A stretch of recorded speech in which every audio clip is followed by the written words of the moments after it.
Nous avons récemment eu un flashback sur l'histoire de Brooke et son lien avec Sully, et il est à présent temps de théoriser sur les futurs pouvoirs de Brooke. Tout d'abord, Brooke est un personnage partagé entre la lumière et les ténèbres depuis sa plus tendre enfance. En effet, depuis son plus jeune âge, il a un caractère jovial, il aime les musiques dansantes et aime rire de tout malgré sa situation. Ses parents biologiques nous sont inconnus et le resteront probablement à jamais.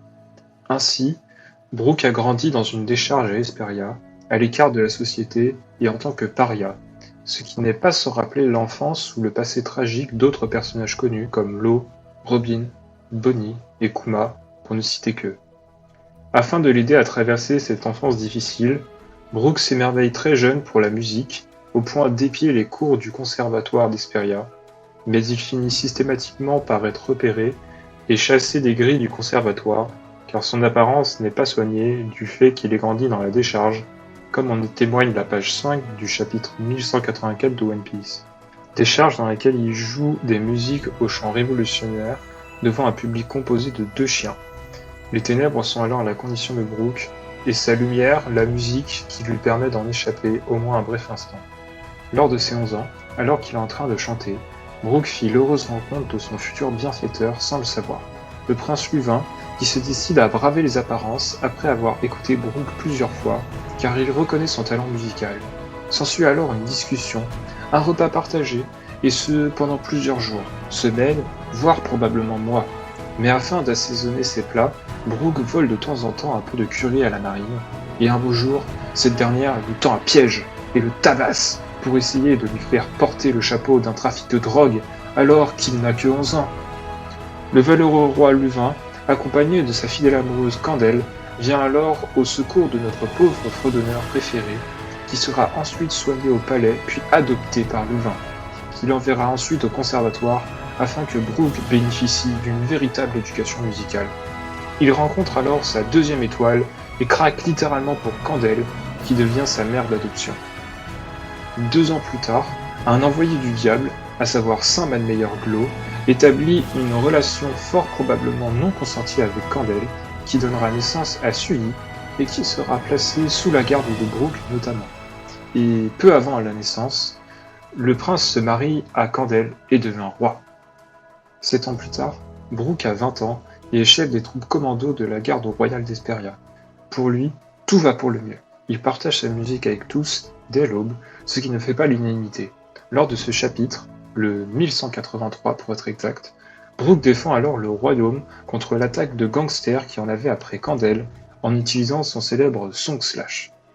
Nous prenons alors conscience que Candelle est la véritable lumière d'Hesperia, dont le nom fait directement référence à Candela, l'unité internationale de mesure de l'intensité lumineuse, mais aussi à la chandelle, qu'on brûle pour s'éclairer dans le noir notamment. Dans le chapitre 1185, Brooke nous fait également comprendre que Sully est la deuxième lumière du royaume. En effet, alors que Brooke a 28 ans, qu'il est capitaine de la garde royale et que Sully a 15 ans, un brouillard de 6 mois, suivi d'un smog, arrêta net la musique d'Hesperia et Candelle s'éteignit, plongeant le pays dans une profonde tristesse. Puis, le gouvernement mondial exigea du roi le retour de Sully sur la Terre Sainte. Mais ce dernier refusa, et le pays subit l'équivalent d'un Buster Call pas moins de 2 mois plus tard. Cette attaque permit à Saint Manmeyer Glow, et potentiellement à un doyen, de se déplacer sur place afin d'assassiner Luvin et de récupérer Sully, ce qui est permis par le demi-reversi effectué par Imu sur Sully. Sully se charge alors de renvoyer Brooke dans les ténèbres en lui transperçant le crâne, mais en évitant miraculeusement les organes vitaux et en laissant Brooke en vie. Après son réveil, Brooke sombra encore plus dans les ténèbres en apprenant que ce qu'il croyait être un cauchemar n'en était pas un. Afin d'échapper à ces ténèbres, Brooke quitta Hesperia et rejoignit l'équipage du Rumbar. Il put s'y faire de nouveaux amis, faire un beau voyage et rencontrer la Boune, bien sûr. Au cours de ce voyage, Brooke mangea le fruit de la résurrection, ce qui le lia d'autant plus aux ombres. Et puis un jour, l'équipage fut privé de Yorkie, son capitaine d'origine, et peu de temps après, les pirates du Rumbar pêchèrent le mauvais tonneau et se retrouvèrent coincés dans le brouillard éternel du triangle de Florian, ce qui signa la mort de tout l'équipage, sauf Brooke. Mais son âme mit 1 an à retrouver son corps, si bien qu'il ne restait plus que ses os, le squelette étant généralement l'apparence donnée à la faucheuse. Au bout de 50 ans à errer dans les ténèbres du triangle de Florian, Brook retrouva finalement la lumière en intégrant l'équipage des Mugiwara. Mais pas moins d'une île plus tard, sur Sabaody, l'équipage fut sauvé par Kuma qui les sépara tous. Ainsi Brook vécut de nouveau seul pendant 2 ans, ce qui lui a permis de devenir le dieu d'un culte satanique, de parfaire son art de l'épée, d'invoquer le froid du monde des morts, et de devenir une rockstar adulée du monde entier. La scène et les projecteurs sont alors sa source de lumière. Depuis l'ellipse, Brook n'a pas réellement connu de nouveaux passages dans les ténèbres, mais il s'est illustré face à Big Mom en invoquant un démon musical qui lui permit de prendre le contrôle de Pion, pourtant sous l'influence de la Yonko, et il réussit à s'échapper de peu avec la copie du Road Poneglyph. Ainsi, les ténèbres rattrapent aujourd'hui Brook avec l'arrivée de Gunko, à savoir Sully, dont Imu a lavé le cerveau et pris la possession.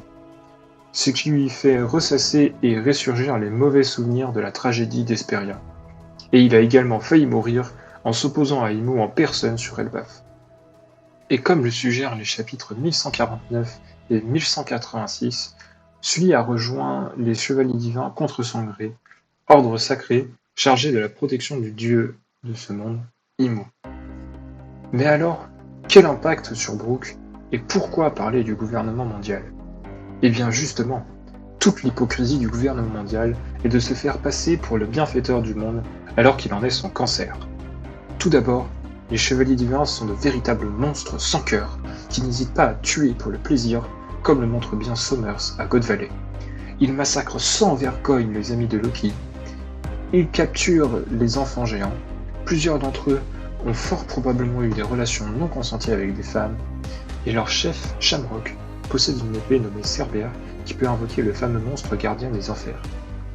Puis, le Gorosei, qui pratique des expériences contre nature sur des innocentes, comme Ginny, qui font feu sur Lulusia avec Uranus afin de tester l'efficacité de Mother Flame, mais aussi qui se transforme littéralement en démon sur Hegel. Ensuite, Imu est l'incarnation même du diable comme le suggère son apparence sur Elbaf, ainsi que son fruit qui est le seul et unique fruit du démon, tout court. Enfin, le gouvernement mondial est également responsable d'esclavagisme, de déportation de masse et de massacres, que ce soit directement ou indirectement. Ainsi, on voit bien que le gouvernement mondial est maléfique, et tout comme le montre l'arc Elbaf, les Chevaliers Divins sont des cavaliers de l'Apocalypse qui annoncent le désastre à venir et répandent le malheur là où ils passent.